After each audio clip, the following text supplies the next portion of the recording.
pernah nggak sih ada di fase pengen nyerah atau kalian lagi di fase kegagalan?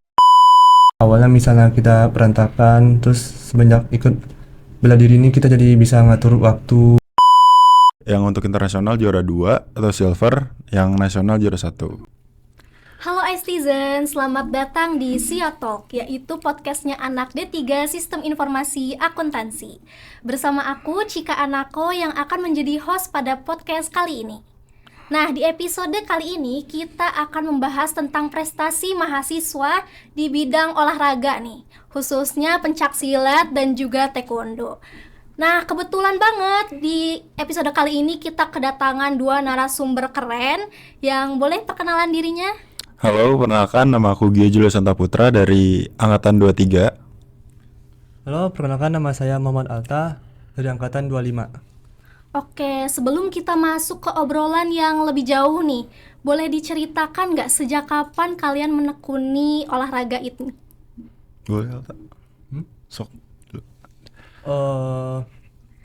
Saya menekunin olahraga taekwondo ini sejak kelas 4 SD, dan itu pertama kali disuruh om waktu kecil. Pas itu tuh disuruh ikut taekwondo, kan diantarin ke tempat latihannya. Terus semenjak itu tuh sering latihan, terus ikut kejuaraan. Alhamdulillah pertama kali ikut kejuaraan tingkat provinsi kayaknya, kabupaten. Terus alhamdulillah juara 1. Terus latihan lanjut sampai sekarang. Oke.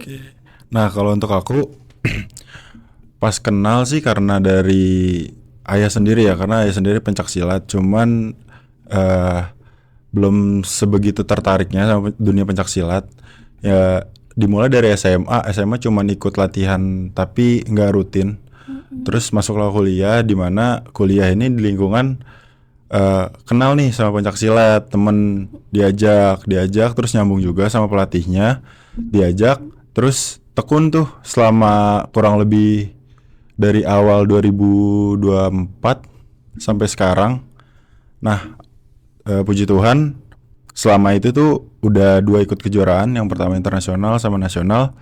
Yang untuk internasional juara 2 atau silver, yang nasional juara 1. Wow, keren banget nih narasumber kita ini. Kalau boleh tahu nih, selama perjalanan kalian menekuni bidang olahraga bela diri ini, ada nggak sih sosok yang berperan penting banget? Kalau untuk aku sih pelatih aku sendiri ya. Maksudnya pelatih aku ini tuh masih anak Telkom juga, angkatan 2019. Dia jadi temen, bisa jadi pelatih juga, ya saling support aja. Ya, itu tuh lebih enaknya sama pelatih yang bisa, sebutannya apa ya, Gen Z lah. Jadi saling nyambung gitu, sefrekuensi gitu. Kalau aku sendiri. Kalau Alta gimana?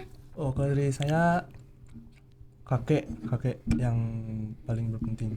Soalnya kakek yang selalu mendukung buat tekun latihan, sering-sering ikut lomba, sama papa juga yang suka sering ngantarin.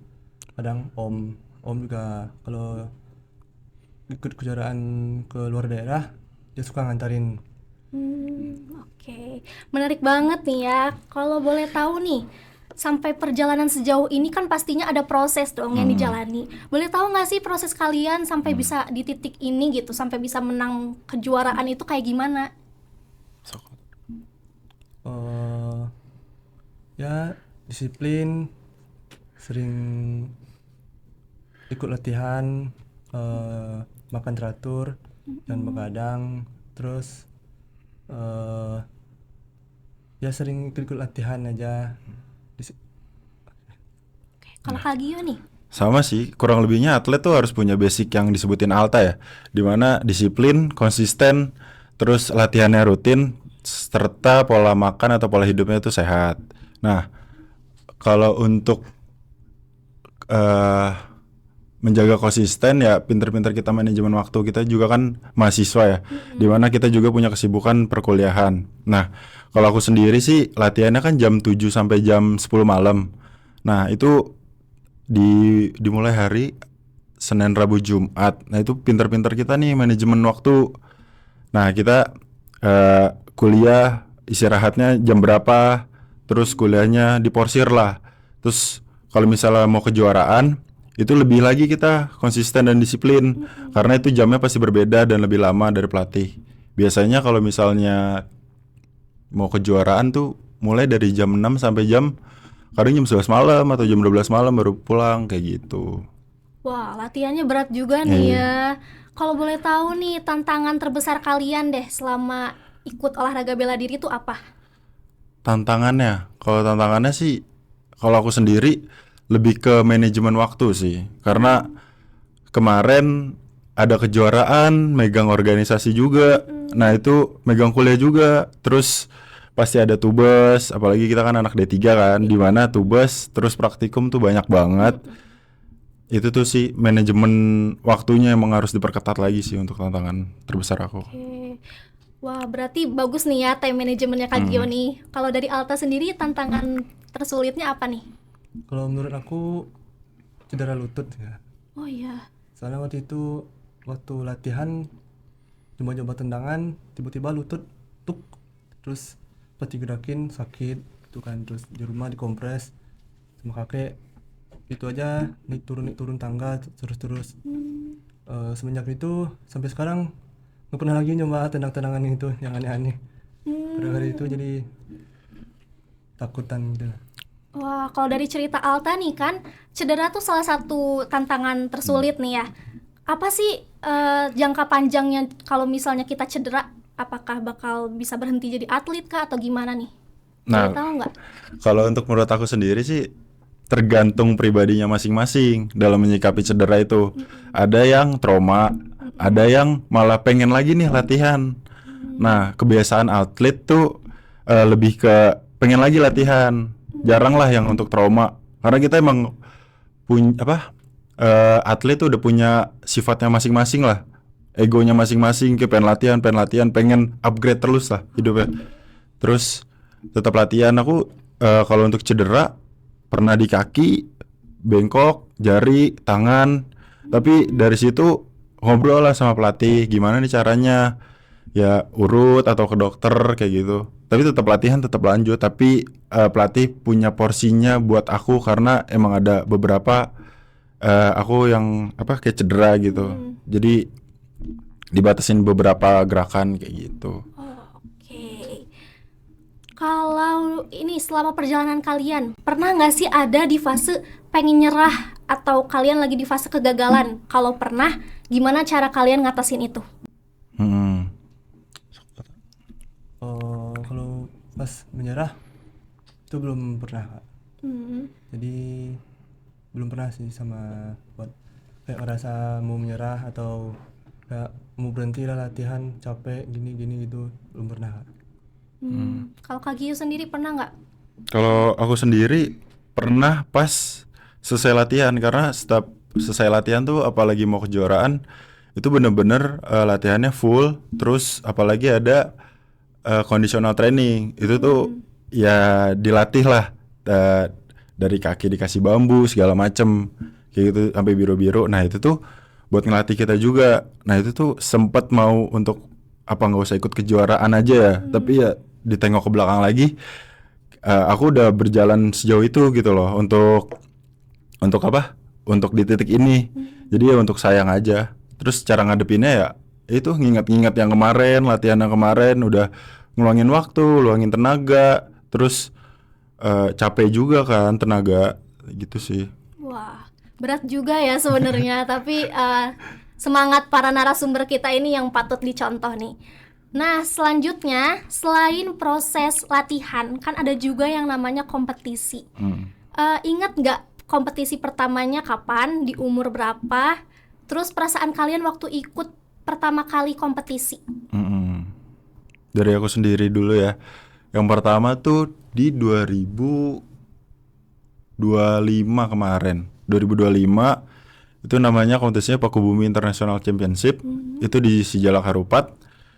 Itu aku kan baru latihan rutin tuh pas kuliah. Terus baru ikut kompetisi juga. Nanya dulu nih ke pelatih, Mas boleh nggak aku ikut nih? Maksudnya kapasitas diri aku nih udah cocok belum untuk kompetisi. Ya udah cobain aja dulu. Kalau misalnya nanti di lapangan kayak gimana, nanti kamu belajar dari lapangan kayak gitu di gelanggang. Nah di situ tuh mulainya.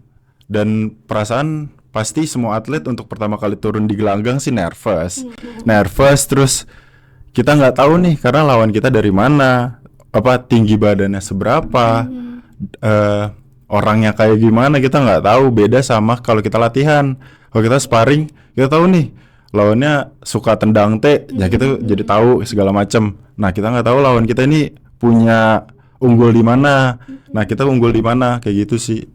Itu tuh untuk pertama sih nervous banget sih jujur. Iya. Kalau dari Alta sendiri? Awal latihan tuh 2013 pas kecil juga. Itu tuh masih tingkat kabupaten.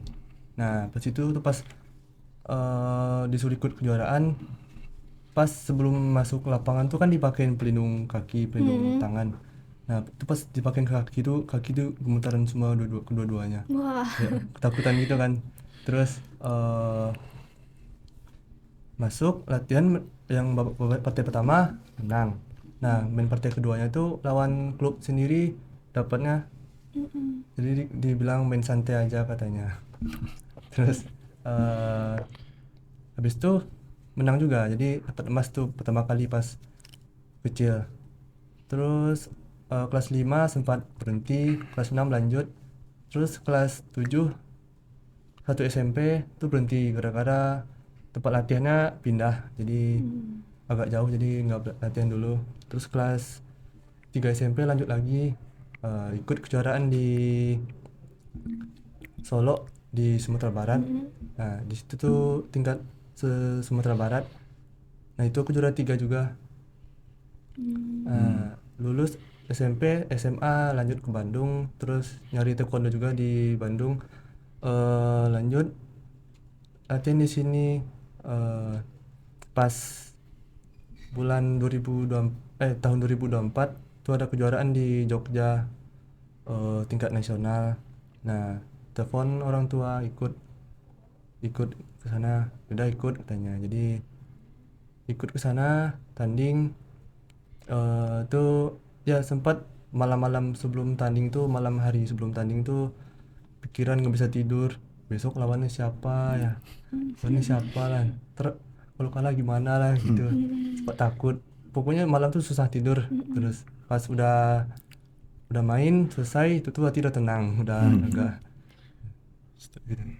Wow, keren banget nih ya, sampai speechless nih aku. Kalau boleh tahu nih, ada nggak sih perbedaan antara latihan di hari biasa sama latihan kalau mau tanding? Dari Alta. Kalau latihan hari biasa tuh ya santai aja Kak, kayak main teknik. Kalau latihannya seminggu tuh misalnya 2 kali, tapi kalau misalnya mau tanding tuh diperbanyak latihannya, jadi biasanya 2 kali jadi 4 kali. Terus awal TC namanya tuh kan, awal tuh pasti fisik, terus minggu kedua tuh main teknik. Terus kalau udah mau selesai TC itu tuh baru main sparring gitu Kak. Kalau dari Kak Gio? Nah kalau dari pencaksilat sendiri, kalau misalnya untuk latihan biasa kita dibagi 2 nih, ada training center sama ada dari perguruan Merpati Putih kayak gitu. Kalau kita dari Senin, Rabu, Jumat. Nah Senin Jumat ini nyantai kayak dari perguruan lah, latihan pernapasan, gerakan dasar.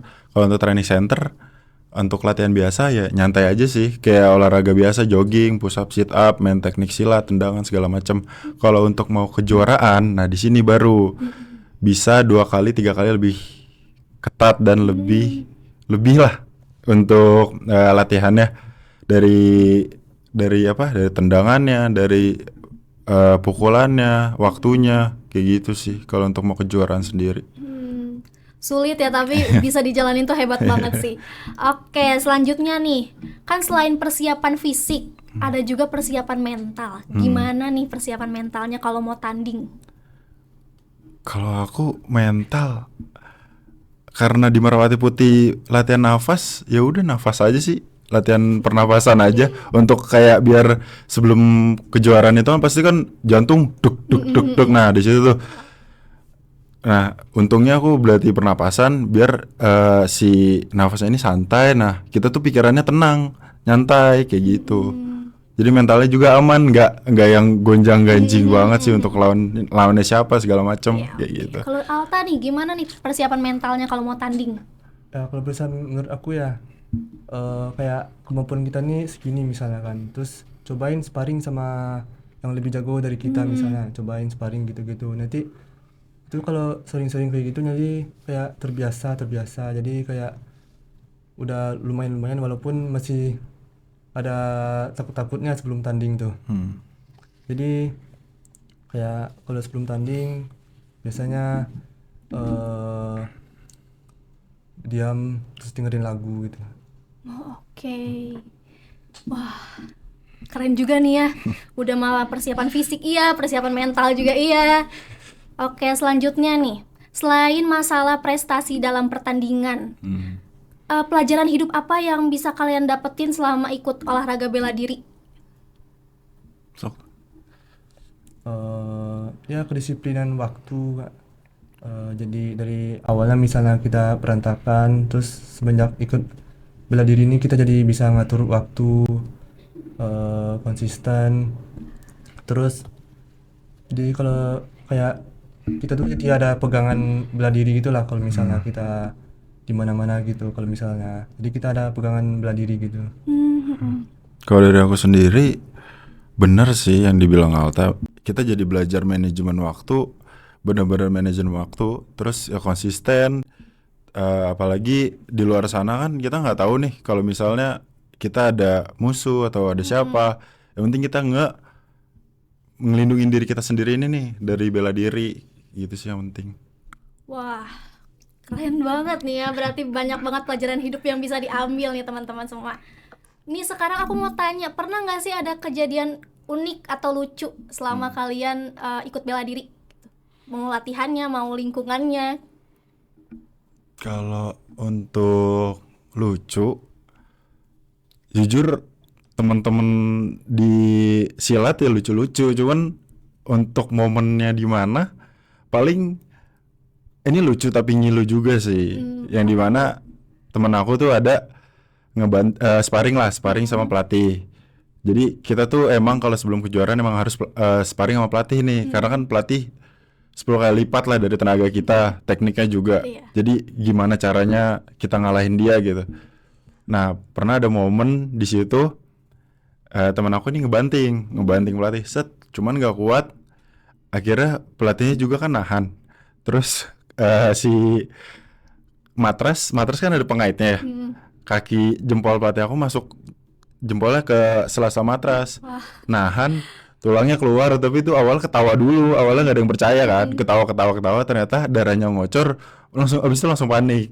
Kayak gitu. Paling lucu banget. Abis itu langsung ke ini deh, lari ke Telkomedika kan deket dari gate 4 ke Telkomedika gitu. Itu sih Kalau paling lucu. dari Alta, ada kejadian unik atau lucu nggak? Pas latihan ada waktu pemanasan tuh, lagi pemanasan terus tiba-tiba ada yang kentut, nggak ada yang ngaku, udah ketawa semua kan. Terus waktu itu pas tandingnya tuh pas ada momen pas dimulain wasitnya, terus kena lututnya terus dia minta stop, cuman masih diterusin sama lawan musuhnya. Musuhnya udah gini tapi musuhnya masih lanjut gitu. Jadi musuhnya dua-duanya kena ganjung, pengurangan poin 1 poin gitu lah. Wah, lucu banget nih ya ceritanya. Kan dari tadi ceritainnya tuh ini ya tentang lebih banyak tentang hal yang disukain nih selama olahraga bela diri ini. Kalau hal yang nggak disuka? Gak disuka ya. Kalau untuk gak disuka selama bela diri Iya, atau? selama ikut bela dirinya. Mau dari jam latihannya misal terlalu lama, atau pelatihnya yang galak atau apa gitu. Ya kita kan udah sibuk sama kuliah, jamnya kita kan juga kan anak D3 dari pagi sampai sore ya. Terus dari sore ke malam aku latihan, itu sih paling capek. Terus di tempat latihan kita namanya ada teman satu salah, semuanya salah. Jadi ketika kita udah capek sama latihan, terus teman salah, kena omel semua sama pelatih. Nah di situ tuh paling untuk rasa nggak moodnya segala macam campur aduk, itu sih yang paling nggak suka gitu. Kok Alta? Menurut saya ya sama lah ya seperti yang dikatakan Bang Gio. Jadi kayak latihannya tuh malam, jadi apalagi beres kelas tuh jam 6, latihannya tuh jam 6. Jadi kadang kalau nggak ada telat, kadang kalau telat lebih dari 30 menit tuh disuruh pulang aja gitu. Jadi kadang kalau keluarnya latihannya mepet sama kelas tuh suka males gitu. Oke. Gitu tuh teman-teman semua. Nah, sekarang aku mau tahu nih pandangan kalian terhadap kan ini olahraga bela diri itu termasuk non akademik nih. Iya. Pandangan kalian terhadap prestasi non akademik kalian ini gimana? Apa banyak ada kita tuh dapat ilmu juga, kayak latihan tuh bela diri kita dapat ilmu juga, terus kalau misalnya ikut-ikut kejuaraan tuh kita dapat medali, sertifikat. Nah itu tuh bisa kita pakai kalau misalnya buat kuliah, misalnya mau daftar kuliah atau masih daftar sekolah. Terus bisa juga buat daftar apa kerja gitu. Kak Gio sendiri gimana, Kak? Penting, non akademik penting sih, penting banget. Dari situ kan kita bisa ngelihat seberapa jauh konsisten kita, seberapa jauh kita manajemen waktu, seberapa kita disiplin. Kalau untuk di luarnya, ya benar kata Alta, kita lebih mudah lah untuk mendapatkan sesuatu. Misal kita untuk masuk SMP atau masuk SMA negeri, kan dipandang oleh sekolahnya anak berprestasi nih, pasti lebih gampang. Atau masuk dunia perguruan tinggi, kayak gitu sih untuk benefit non akademiknya. Tapi di balik situ ya tetap aja akademik nomor 1 guys. Gitu tuh teman-teman semua. Terakhir pesan dari kalian untuk mahasiswa di luar sana yang mau berkembang juga di olahraga bela diri. Pesan aku sih ya cobain dulu selagi muda, cobain aja semua bela diri. Terus tergantung nih mana yang cocok sama kalian. Kalau misalnya udah nemu 1 atau 2 cocok, tekunin aja sampai kalian tuh berprestasi dan berharga di situ. Gitu. Kalau dari Alta nih, Ya cobain aja kalau misalnya kayak yang dikatakan Bang Gio, kayak cobain masuk ini dulu, terus bosan cobain olahraga lain, bosan terus cobain lagi ini. Jadi kayak kita tuh tahu semuanya kalau ini latihannya gini, kalau olahraga ini latihannya kayak gini, jadi kita tuh ngerti gitu. gitu. Jadi teman-teman pesan untuk mahasiswa di luar sana terkait bidang olahraga bela diri ini. Wah, obrolan kita hari ini seru banget. Banyak banget kisah dari narasumber kita ini yang keren-keren banget, mulai dari latihannya, dari cerita lucunya, dari pertandingannya, dari pelajaran hidupnya. Semoga apa yang diceritakan oleh kedua narasumber kita ini dapat memotivasi teman-teman semua untuk lebih berkembang, baik di akademik maupun di non-akademik. Terima kasih untuk Kak Gio dan juga kasih. Alta telah menyempatkan waktunya. Aku Cika Anako selaku host hari ini pamit undur diri. Terima kasih.